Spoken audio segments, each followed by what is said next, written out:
Thank you very much, Mr. Chairman, for that introduction. Are you receiving me loud and clear?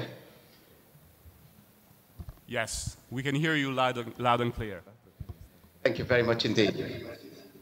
Well, good morning, Mr. Chairman, ladies and gentlemen. I'd like to, first of all, thank the organizers for giving me the honor to address so many people today in Milan.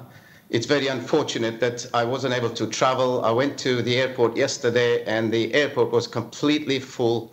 There was no sign about when the planes were coming or when they were going.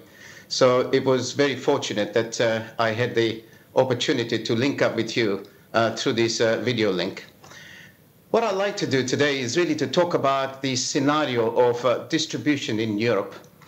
And in the process, what I'd like to do is to bring out a number of salient points which have come out from our research program, which is about 10 years old now.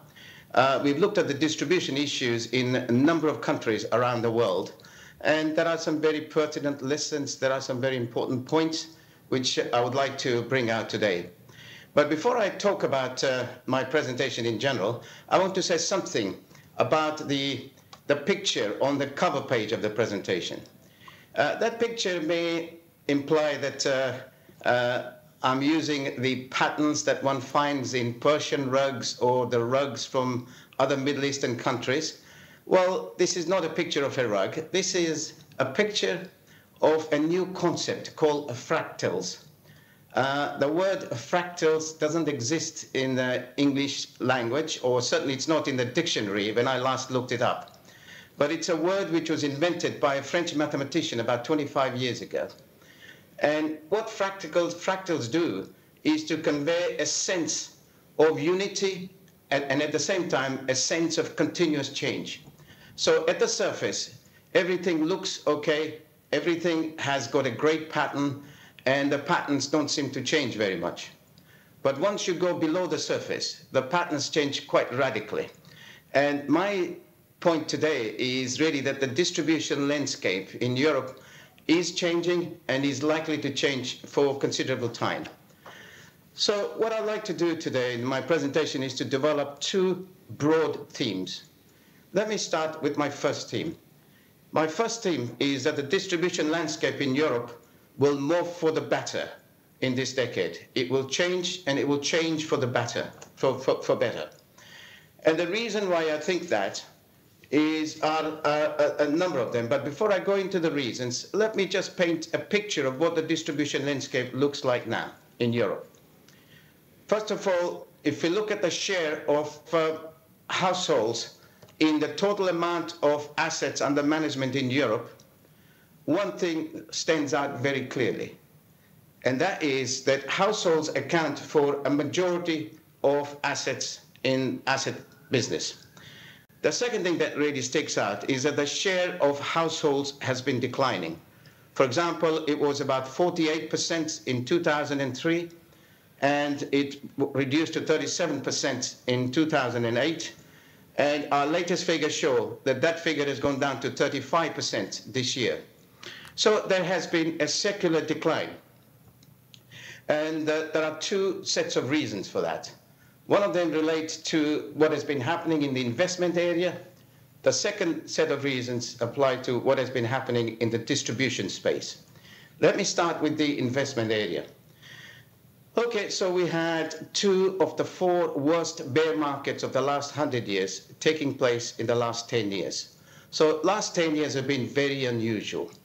We've had millions of people losing billions and trillions of assets in those two bear markets. So they have really been cathartic experiences.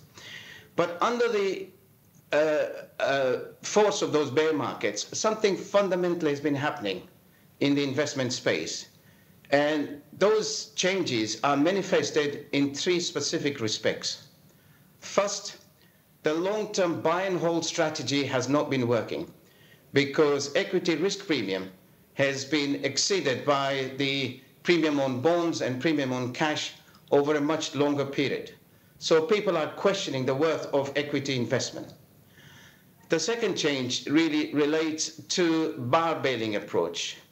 As you know, under the barbelling approach, each product class has its expected returns stated at the outset. But when you look at the actual returns, there has been a big mismatch between expected returns and actual returns. So the barbelling approach, which really underpinned this diversification into alternative asset classes in the last 10 years, has not been found to be working.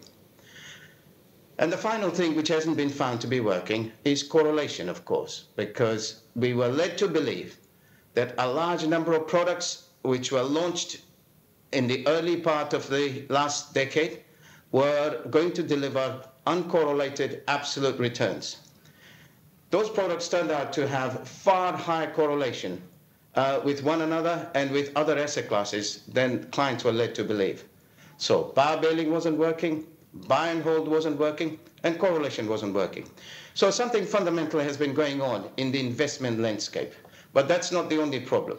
There has been another problem which really applies specifically to the distribution. Can we go to the next slide, please? That problem really relates to the way distribution is organized in Europe.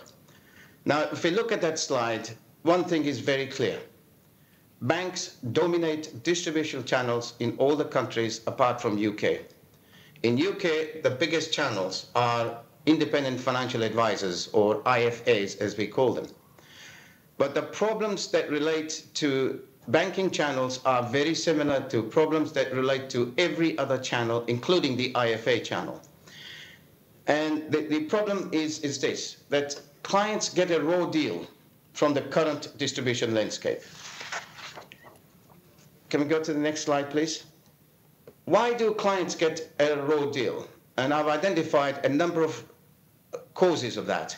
First of all, we've got too many products, far too many products. So clients have huge choice, and more doesn't mean better. We have a situation where we have 40,000 share classes in Europe, and in the United States, there are only 8,000 share classes. So if I concentrated on the blue circles on my left-hand side, we've got too many copycat products. They all look similar, and there are too many of them. Secondly, many products don't have a clear value proposition. Thirdly, there are lots of conflicts of interest.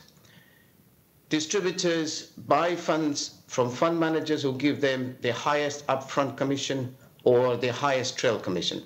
Or distributors place funds with their own in-house fund managers, irrespective of client needs or irrespective of the track record of the fund manager. So we have a situation of conflict of interest. And finally, distributors in many cases don't give independent advice. Their advice is conflicted because of the incentive system.